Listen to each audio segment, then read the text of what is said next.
Welcome, fright fiends, to this, the Horror Story Corner, where tonight we have a creepy carnival of curiosity penned by E.F. Benson.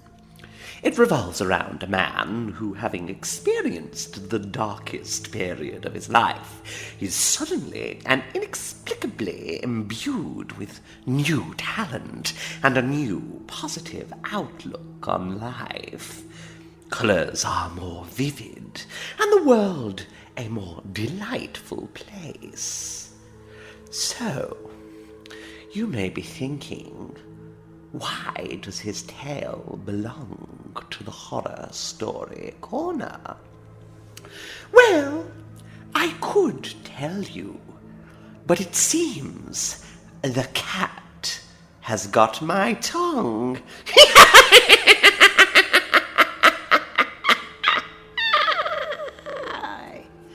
I hope you enjoy.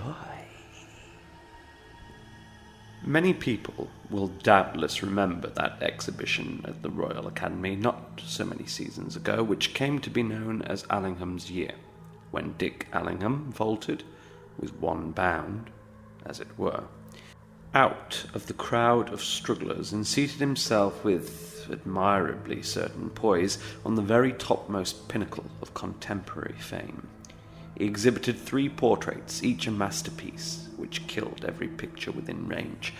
But since that year, nobody cared anything for pictures, whether in or out of range, except those 3. It did not signify so greatly. The phenomenon of his appearance was as sudden as that of the meteor, coming from nowhere and sliding large and luminous across the remote and star-sown sky, as inexplicable as the bursting of a spring on some dust-ridden rocky hillside. Some fairy godmother, one might conjecture, had bethought herself of her forgotten godson, and with a wave of her wand bestowed on him this transcendent gift. But as the Irish say, she held her wand in her left hand, for her gift had another side to it.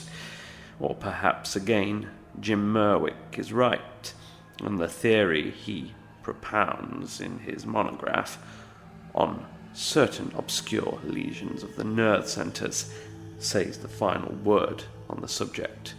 Dick Allingham himself, as was indeed natural, was delighted with his fairy godmother or his obscure lesion, whichever was responsible, and the monograph spoken of above was written after Dick's death, confessed frankly to his friend Merwick, who was still struggling through the crowd of rising young medical practitioners, that it was all quite as inexplicable to himself as it was to anyone else.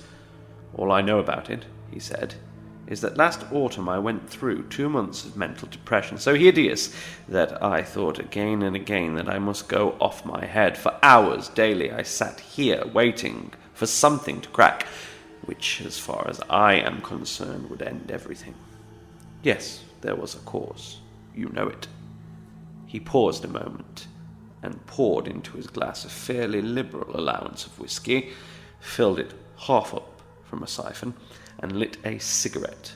The cause, indeed, had no need to be enlarged on, for Merwick quite well remembered how the girl Dick had been engaged to threw him over with an abruptness that was almost superb, when a more eligible suitor made his appearance.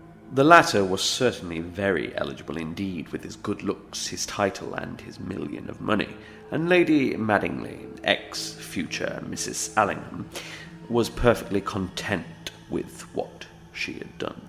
She was one of those blonde, lithe, silken girls who happily, for the peace of men's mind, are rather rare, and who remind one of some humanized yet celestial and bestial cat. "I needn't speak of the cause," Dick continued, "but, as I say, for those 2 months I soberly thought that the only end to it would be madness. Then, one evening, when I was sitting here alone — I was always sitting alone — something did snap in my head. I know I wondered, without caring at all, whether this was the madness which I had been expecting, or whether, which would be preferable, some more fatal breakage had happened. And even while I wondered, I was aware that I was not depressed or unhappy any longer. He paused for so long in a smiling retrospect that Merwick indicated to him that he had a listener. "Well," he said. "It was well indeed. I haven't been unhappy since. I have been riotously happy instead. Some divine doctor, I suppose, just wiped off that stain on my brain that hurt so. Heavens, how it hurt. Have a drink, by the way." "No thanks," said Merwick. "But what has all this got to do with your painting?" "Why, everything. For I had hardly realized the fact that I was happy again when I was aware that everything looked different. The colors of all I saw were twice as vivid as they had been. Shape and outline were intensified too. The whole visible world had been dusty and blurred before and seen in a half light, but now the lights were turned up, and there was a new heaven and a new earth, and in the same flash I knew that I could paint things as I saw them, which," he concluded, "I have done." There was something rather sublime about this, and Merwick laughed. "I wish something would snap in my brain, if it kindles the perceptions in that way," said he. "But it is just possible that the snapping of things in one's brain does not always produce that effect. That is possible also, as I gather. Things don't snap unless they have gone through some such hideous period as I have been through, and I tell you frankly that I wouldn't go through that again, even to ensure a snap that would make me see things like a titan." "What did the snapping feel like?" asked Merwick. Dick considered a moment. "Do you know when a parcel comes, tied up with string, and you can't find a knife?" he said. "And therefore you burn the string through, holding it taut. Well, it was like that, quite painless, only something got weaker and weaker and then parted softly without effort. Not very lucid, I'm afraid, but it was just like that. It had been burning a couple of months, you see." He turned away and hunted among the letters and papers which littered his writing table till he found an envelope with a coronet on it. He chuckled to himself as he took it up. "Commend me to Lady Mattingly," he said, "for a brazen impudence in comparison with which brass is softer than putty. She wrote to me yesterday, asking me if I would finish the portrait I had begun of her last year, and let her have it at my own price." "Then I think you have had a lucky escape," remarked Merwick. "I suppose you didn't even answer her?" "Oh, yes, I did. Why not? I said the price would be £2,000, and I was ready to go on at once. She has agreed and sent me a cheque for 1,000 this evening." Merwick stared at him in blank astonishment. "Are you mad?" he asked. "I hope not, though one can never be sure about little points like that. Even doctors like you don't know exactly what constitutes madness." Merwick got up. "But is it possible that you don't see what a terrible risk you run?" he asked. "To see her again, to be with her like that, having to look at her. I saw her this afternoon, by the way, hardly human. May not that so easily revive again all that you have felt before? It is too dangerous, much too dangerous." Dick shook his head. "There is not the slightest risk," he said. "Everything within me is utterly and absolutely indifferent to her. I don't even hate her. If I hated her, there might be a possibility of my again loving her. As it is, the thought of her does not arouse in me any emotion of any kind, and really such stupendous calmness deserves to be rewarded. I respect colossal things like that." He finished his whiskey as he spoke, and instantly poured himself out another glass. "That's the fourth," said his friend. "Is it? I never count. It shows a sordid attention to uninteresting detail. Funnily enough, too, alcohol does not have the smallest effect on me now. Why drink, then? Because if I give it up, this entrancing vividness of colour and clarity of outline is a little diminished." "Can't be good for you," said the doctor. Dick laughed. My dear fellow, look at me carefully, he said, and then, if you can conscientiously declare that I show any signs of indulging in stimulants, I'll give them up altogether. Certainly, it would have been hard to find a point in which Dick did not present the appearance of perfect health. He had paused and stood still a moment, his glass in one hand, the whisky bottle in the other, black against the front of his shirt, and not a tremor of unsteadiness was there. His face of wholesome sunburnt hue was neither puffy nor emaciated, but firm of flesh and of a wonderful clearness of skin. Clear, too, was his eye, with eyelids neither baggy nor puckered. He looked indeed a model of condition, hard and fit, as if he was in training for some athletic event. Lithe and active, too, was his figure. His movements were quick and precise, and even Merwick, with his doctor's eye trained to detect any symptom, however slight, in which the drinker must betray himself, was bound to confess that no such was here present. His appearance contradicted it authoritatively. So also did his manner. He met the eye of the man he was talking to without sideway glances. He showed no signs, however small, of any disorder of the nerves, yet Dick was altogether an abnormal fellow. The history he had just been recounting was abnormal. Those weeks of depression, followed by the sudden snap in his brain, which had apparently removed, as a wet cloth removes a stain, all the memory of his love and of the cruel bitterness that resulted from it. Abnormal, too, was his sudden leap into high artistic achievement from a past of very mediocre performance. Why should there, then, not be a similar abnormality here? Yes, I confess you show no sign of taking excessive stimulant, said Merwick. But if I attended you professionally, I'm not doubting, I should make you give up all stimulant and go to bed for a month. Why, in the name of goodness? Asked Dick. Because, theoretically, it must be the best thing you could do. You had a shock. How severe? The misery of those weeks of depression tells you. Well, common sense says go slow after a shock. Recoup. Instead of which you go very fast indeed and produce. I grant it seems to suit you. You also became suddenly capable of feats which... It's sheer nonsense, man. What sheer nonsense? You are. Professionally, I detest you, because you appear to be an exception to a theory that I am sure must be right.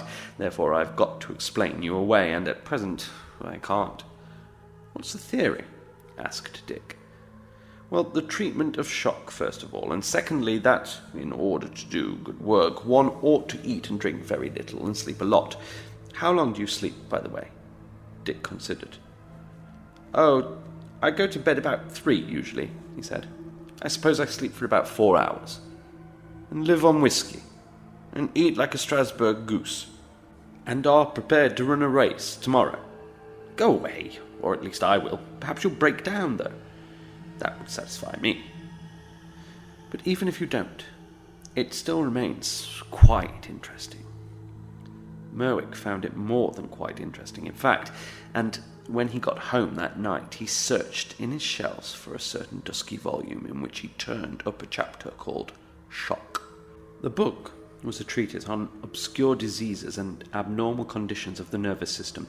He had often read it before, for in his profession he was a special student of the rare and curious, and the following paragraph, which had been interested him much before, interested him even more than ever this evening. The nervous system also can act in a way that must always, even to the most advanced student, be totally unexpected. Cases are known and well authenticated ones when a paralytic person has jumped out of bed on the cry of fire. Cases, too, are known when a great shock which produces depression so profound as to amount to lethargy is followed by abnormal activity, and the calling into use of powers which were previously unknown to exist, or at any rate existed in a quite ordinary degree. Such a hypersensitized state, especially since the desire for sleep or rest is very often much diminished, demands much stimulant in the way of food and alcohol. It would appear also that the patient suffering from this rare form of the after consequences of shock has sooner or later some sudden and complete breakdown. It is impossible, however, to conjecture what form this will take. The digestion, however, may become suddenly atrophied.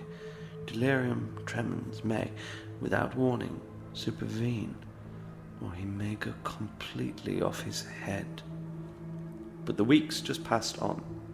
The July suns made London reel in a haze of heat, and yet Allingham remained busy, brilliant, and altogether exceptional. Merwick, unknown to him, was watching him closely, and at present was completely puzzled. He held Dick to his word that if he could detect the slightest sign of overindulgence in stimulant, he would cut it off altogether, but he could see absolutely none. Lady Madingley, meantime, had given him several sittings, and in this connection again Merwick was utterly mistaken in the view he had expressed to Dick as to the risks he ran. For, strangely enough, the two had become great friends, yet Dick was quite right. All emotion with regard to her on his part was dead.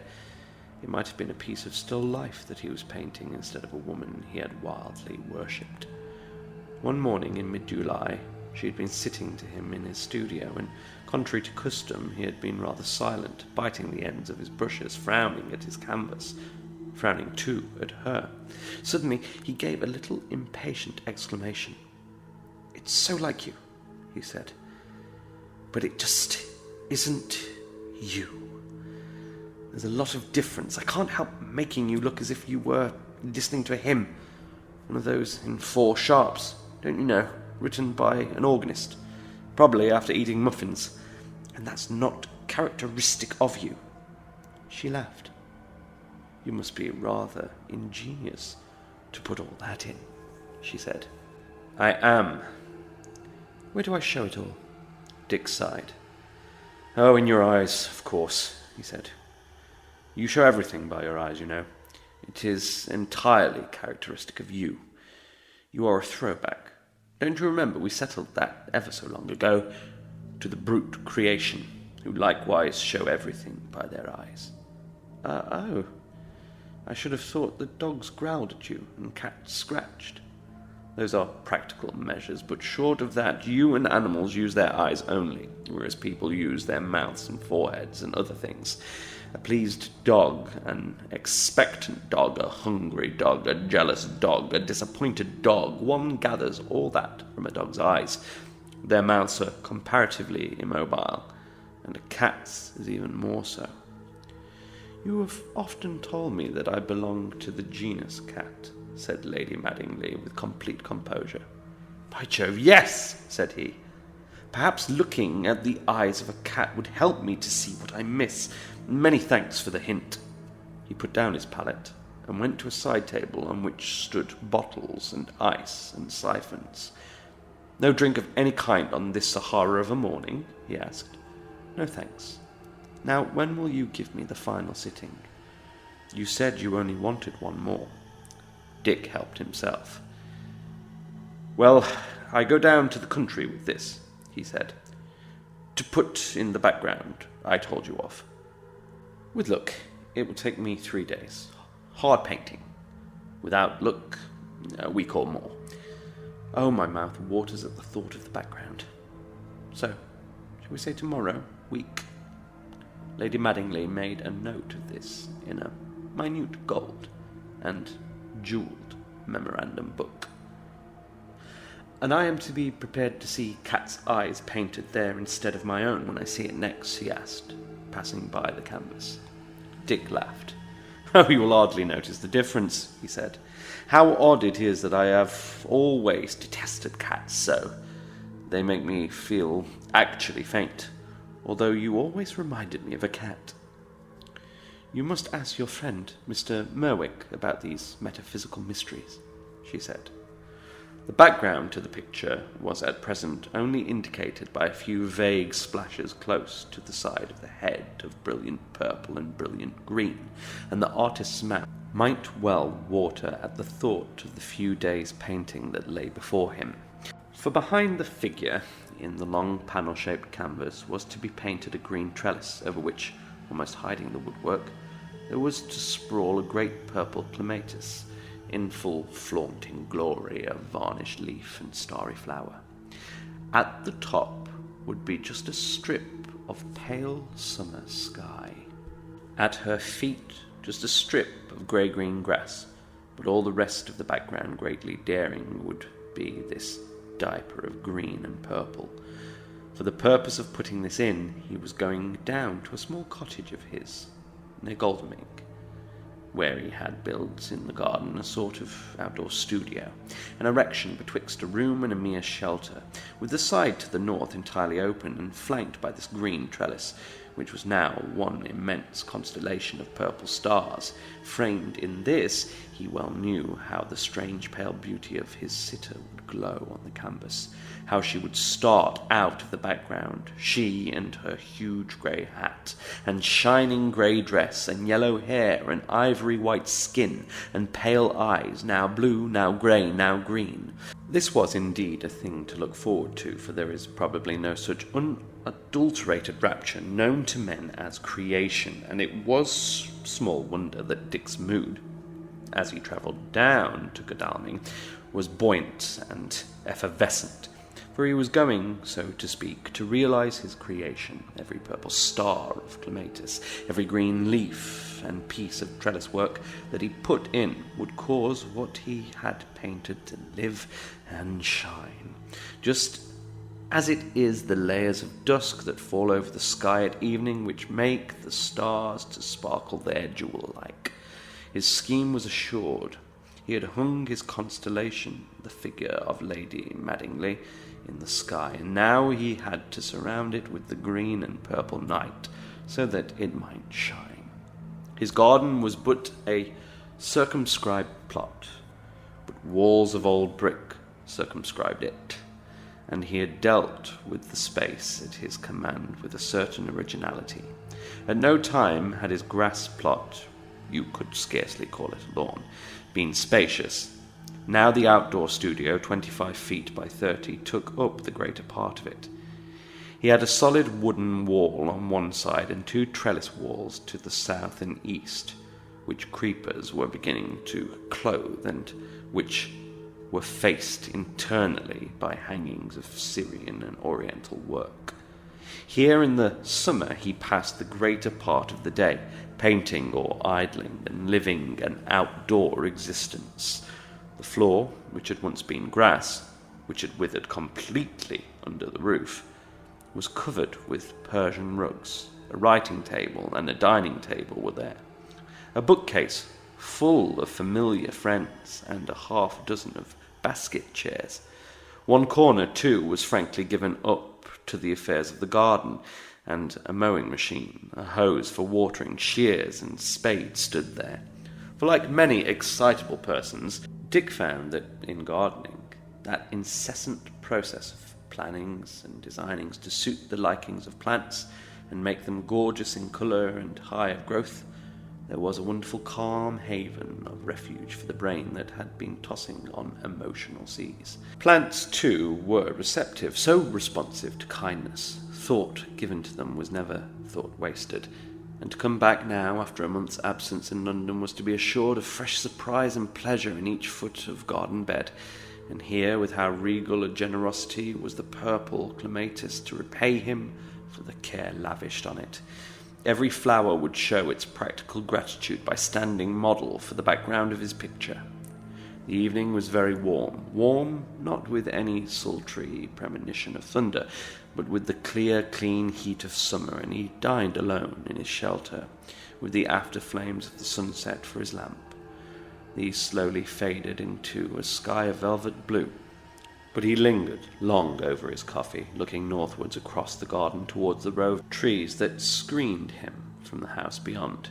These were acacias, most graceful and feminine of all green things that grow, Summer plumaged now, yet still fresh of leaf.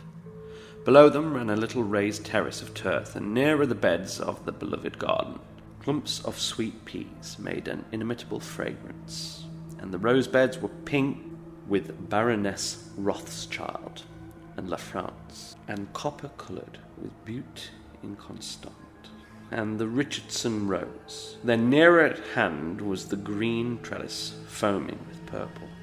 He was sitting there, hardly looking, but unconsciously drinking in this great festival of colour, when his eye was arrested by a dark slinking form that appeared among the roses and suddenly turned two shining luminous orbs on him. At this he started up, but his movement caused no perturbation in the animal, which continued with back arched for stroking and poker-like tail to advance towards him, purring. As it came closer, Dick felt that shuddering faintness which often affected him in the presence of cats come over him, and he stamped and clapped his hands. At this it turned tail quickly. A sort of dark shadow streaked the garden wall for a moment, and it vanished. But its appearance had spoiled for him the sweet spell of the evening, and he went outdoors. The next morning was a pellucid summer.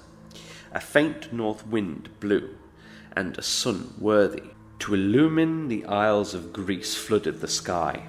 Dick's dreamless and for him long sleep had banished from his mind that rather disquieting incident of the cat, and he set up his canvas facing the trellis work and purple clematis with a huge sense of imminent ecstasy. Also the garden, which at present he had only seen in the magic of sunset, was gloriously rewarding and glowed with colour. And though life, this was present to his mind for the first time for months, in the shape of Lady Madingley, had not been very propitious, yet a man, he argued to himself, must be a very poor hand at living if, with a passion for plants and a passion for art, he cannot fashion a life that shall be full of content. So breakfast being finished, and his model ready and glowing with beauty, he quickly sketched in the broad lines of flowers and foliage, and began to paint. Purple and green, green and purple. Was there ever such a feast for the eye? Gourmet-like and greedy as well. He was utterly absorbed in it. He was right, too. As soon as he put on the first brush of colour, he knew he was right. It was just those divine and violent colours which would cause his figure to step out from the picture. It was just that pale strip of sky above which would focus her again. It was just that strip of grey-green grass below her feet that would prevent her, so it seemed, from actually leaving the canvas. And with swift, eager sweeps of the brush which never paused and never hurried, he lost himself in his work. He stopped at length with a sense of breathlessness, feeling too as if he had been suddenly called back from some immense distance off. He must have been working some 3 hours, for his man was already laying the table for lunch, yet it seemed to him that the morning had gone by in one flash. The progress he had made was extraordinary, and he looked long at his picture. Then his eye wandered from the brightness of the canvas to the brightness of the garden beds. There, just in front of the bed of sweet peas, not 2 yards from him, stood a very large grey cat, watching him. Now the presence of a cat was a thing that usually produced in Dick a feeling of deadly faintness, yet at this moment, as he looked at the cat and the cats at him, he was conscious of no such feeling, and put down the absence of it, in so far as he consciously thought about it, to the fact that he was in the open air, not in the atmosphere of a closed room. Yet last night out here the cat had made him feel faint, but he hardly gave a thought to this, for what filled his mind was that he saw in the rather friendly, interested look of the beast that expression in the eye which had so baffled him in his portrait of Lady Madingley. So slowly, and without any sudden movement that might startle the cat, he reached out his hand for the palette he had just put down, and in a corner of the canvas, not yet painted over, recorded in half a dozen swift, intuitive touches what he wanted. Even in the broad sunlight where the animal stood, its eyes looked as if they were internally smouldering as well as being lit from without. It was just so that Lady Madingley looked. He would have to lay colour very thinly over white.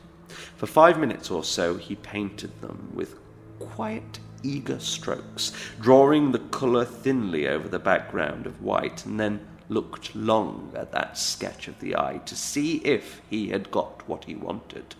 Then he looked back at the cat, which had stood so charmingly for him, but there was no cat there. That, however, since he detested them, and this one had served his purpose, was no matter for regret, and he merely wondered a little at the suddenness of its disappearance. But the legacy it had left on the canvas could not vanish thus.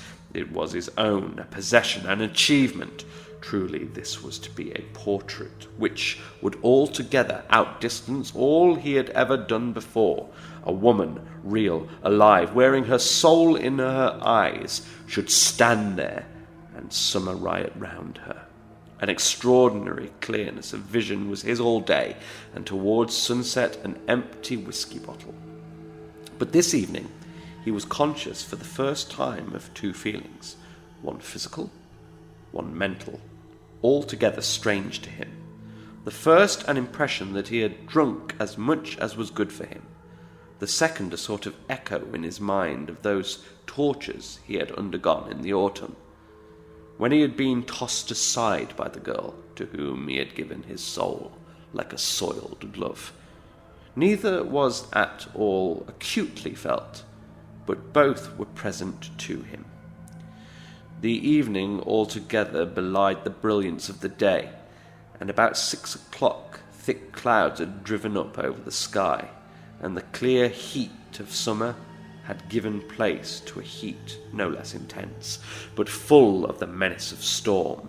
A few big hot drops, too, of rain warned him further, and he pulled his easel into shelter and gave orders that he would dine indoors, as was usual with him when he was at work. He shunned the distracting influence of any companionship, and he dined alone. Dinner finished, he went into his sitting room, prepared to enjoy his solitary evening. His servant had brought him in the tray.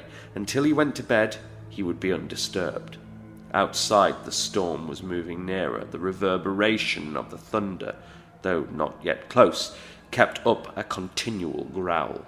Any moment it might move up and burst above in a riot of fire and sound. Dick read a book for a while, but his thoughts wandered. The poignancy of his trouble last autumn, which he thought had passed away from him forever, grew suddenly and strangely more acute. Also his head was heavy, perhaps with the storm, but possibly with what he had drunk. So, intending to go to bed and sleep off his disquietude, he closed his book and went across to the window to close that also. But, halfway towards it, he stopped. There on the sofa below it sat a large grey cat with yellow gleaming eyes. In its mouth it held a young thrush, still alive. Then horror woke in him. His feeling of sick faintness was there, and he loathed and was terrified at this dreadful feline glee in the torture of its prey, a glee so great that it preferred the postponement of its meal to a shortening of the other. More than all, the resemblance of the eyes of this cat to those of his portrait suddenly struck him as something hellish. For one moment this all held him bound, as if with paralysis. The next, his physical shuddering could be withstood no longer, and he threw the glass he carried at the cat, missing it. For 1 second the animal paused there, glaring at him with an intense and dreadful hostility. Then it made one spring of it out of the open window. Dick shut it with a bang that startled himself, and then searched on the sofa and the floor for the bird which he thought the cat had dropped. Once or twice he thought he heard it feebly fluttering, but this must have been an illusion, for he could not find it. All this was rather shaky business, so before going to bed he steadied himself, as his unspoken phrase ran, with a final drink. Outside, the thunder had ceased, but the rain beat hissing onto the grass. Then another sound mingled with it, the mewing of a cat. Not the long-drawn screeches and cries that are usual, but the plaintive calls of the beast that wants to be admitted into its own home. The blind was down, but after a while he could not resist peeping out. There on the windowsill was seated the large grey cat. Though it was raining heavily, its fur seemed dry, for it was standing stiffly away from its body. But when it saw him, it spat at him, scratching angrily at the glass, and vanished. Lady Madingley, heavens! How he had loved her! And infernally as she had treated him, how passionately he wanted her now. Was all his trouble, then, to begin over again? Had that nightmare dawned anew on him? It was the cat's fault. The eyes of the cat had done it. Yet just now, all his desire was blurred by this dullness of brain that was as unaccountable as the reawakening of his desire. For months now he had drunk far more than he had drunk today, yet evening had seen him clear-headed, acute, master of himself, and revelling in the liberty that had come to him, and in the cool joy of creative vision. But tonight he stumbled and groped across the room. The neutral-coloured light of dawn awoke him, and he got up at once, feeling still very drowsy. But in answer to some silent, imperative call, the storm had altogether passed away, and a jewel of a morning star hung in a pale heaven. His room looked strangely unfamiliar to him. His own sensations were unfamiliar. There was a vagueness about things, a barrier between him and the world. One desire alone possessed him: to finish the portrait. All else, so he felt, he left to chance, or whatever laws regulate the world, those laws which choose that a certain thrush shall be caught by a certain cat, and choose one scapegoat out of 1,000, and let the rest go free. 2 hours later his servant called him, and found him gone from his room. So as the morning was so fair, he went out to lay breakfast in the shelter. The portrait was there. It had been dragged back into position by the clematis, but it was covered with strange scratches, as if the claws of some enraged animal, or the nail, perhaps, of a man, had furiously attacked it. Dick Allingham was there, too, lying very still in front of the disfigured canvas. Claws, also, or nails had attacked him. His throat was horribly mangled by them, but his hands were covered with paint. The nails of his fingers, too, were choked with it. Poor fellow! To die beneath what was to be his greatest achievement. Don't worry, though. His work is currently on display in the finest gallery in all of the horror story corner. The ghouls here appreciate how much of himself he put into it. I think it's about 1 liter of blood and most of his organs. And as for Allingham himself, at least he's at peace. Apologies. I mean, at least he's in pieces.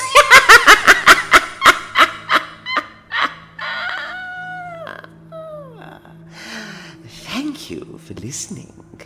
And as ever, sleep well.